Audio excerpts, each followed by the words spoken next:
Update muna nga tayo sa Gilas Pilipinas at dito nga kay Mikey Williams. Malapit na ngang magsimula ang practice ng Gilas Pilipinas. Ang bad news nga lang, si Jamie Malonzo ay hindi muna maglalaro. At eto ngang si Mikey Williams ay tuluyan ng binitawan ng talk and text. Ngunit bago yan, pakipindot naman ang like, subscribe at ang notification bell para updated ka sa lahat ng aking ina-upload. At kung gusto mong magpa-member sa aking channel ay pindutin mo lamang ang join at automatic ka na sa mga shoutout. Kung ating ngang babalikan, ito ngang si Mikey Williams ang masasabi nating naging susi ng talk and text upang makuha nila ang kampyonato sa 2023 Governors Cup. Ang naging problema nga lang dito kay Mikey Williams ay ang kanyang pagiging pasaway dahil hindi na nga siya nagparamdam sa talk and text at hindi na rin siya naglaro sa PBA. Kaya naman naghihinayang talaga noon sa kanya ang talk and text management at binigyan pa nga siya ng malaking offer. Ngunit sa pagkakataon na ito ay tuluyan na nga siyang binitawan ng talk and text at handa na nga daw siyang ipatrade at ayon na rin yan sa report ng spin.ph.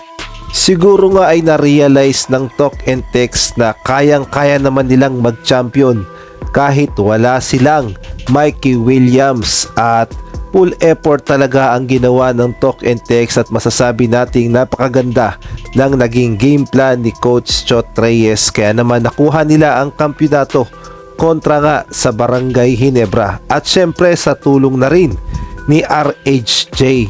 At ngayon ngang libreng-libre na itong si Mikey Williams at pwede na nga siyang kunin ng ibang PBA teams. Kung kayo naman ang tatanungin sa tingin nyo kung babalik si Mikey Williams sa PBA, sino kaya ang magkaka-interes sa kanya?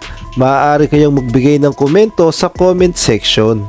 At bago nga tayo magpatuloy ay shoutout muna tayo kay Marlo Bongalbal, Chodoro Alonso, Ronald Verbosidad, Salva Torres, Catherine Vigilla, Jobel Orot, Kuya Moto TV, Edmond Cubal Sopnet, Jeffrey Cruz, Marcelino Junior Cruz, Tirso Maceda Tears, Nelher Vito, Jenna Domingo, Giovanni Francisco.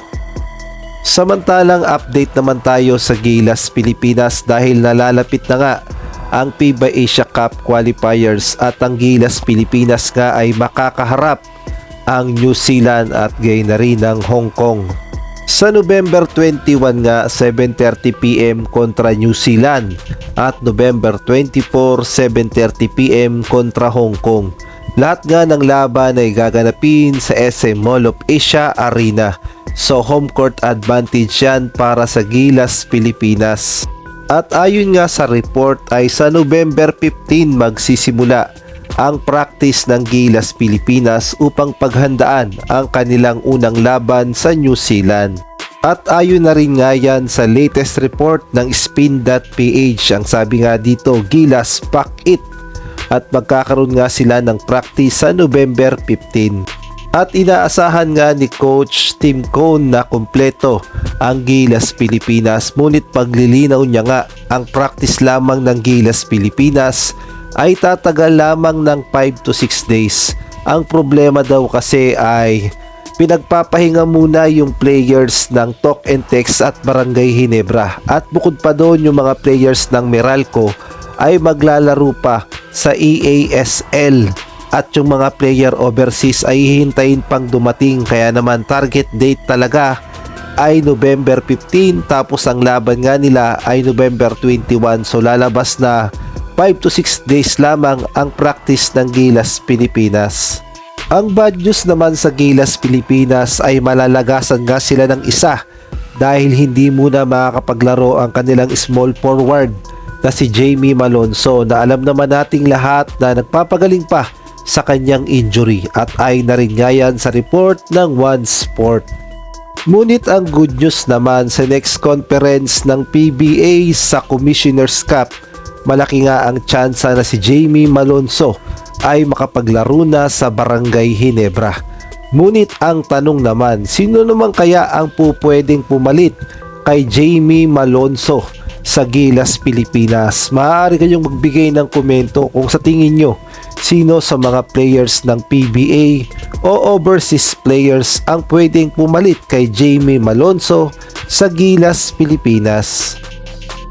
Naghahanap ka ba ng perfect place upang ikaw ay makapag-relax o kaya naman makapag-celebrate ng mga event o makapag-unwind? Well, dito ka na sa Aces Private Resort in Pampanga.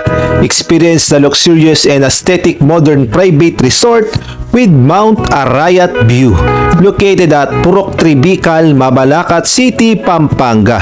For reservation, please call or message the Facebook page of Aces Private Resort with cellphone number 0976-000-1204. Book now to get a 30% discount, limited slot only.